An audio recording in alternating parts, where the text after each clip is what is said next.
شروع اللہ کا نام لے کر جو بڑا مہربان نہایت رحم والا ہے۔ پیغمبر صلی اللہ علیہ وآلہ وسلم نے تیوری چڑھائی اور منہ پھیر لیا کہ ان کے پاس ایک نابینا آیا، اور تم کو کیا خبر، شاید وہ پاکیزگی حاصل کرتا یا وہ سمجھ جاتا تو تمہارا سمجھانا اسے فائدہ دیتا۔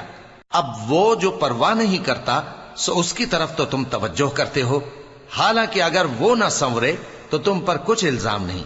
اور وہ جو تمہارے پاس دوڑتا ہوا آیا اور وہ اللہ سے ڈرتا بھی ہے تو اس سے تم بے رخی کرتے ہو۔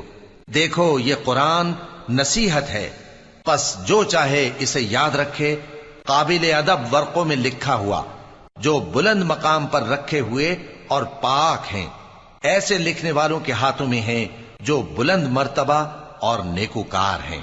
انسان مارا جائے، یہ کیسا ناشکرا ہے۔ اسے اللہ نے کس چیز سے بنایا؟ نطفے سے بنایا، پھر اس کا اندازہ مقرر کیا، پھر اس کے لیے رستہ آسان کر دیا، پھر اس کو موت دی سو اسے قبر میں پہنچایا، پھر وہ جب چاہے گا اسے اٹھا کھڑا کرے گا۔ کچھ شک نہیں کہ اللہ نے اسے جو حکم دیا اس نے اس پر عمل نہ کیا۔ تو انسان کو چاہیے کہ اپنے کھانے کی طرف نظر کرے۔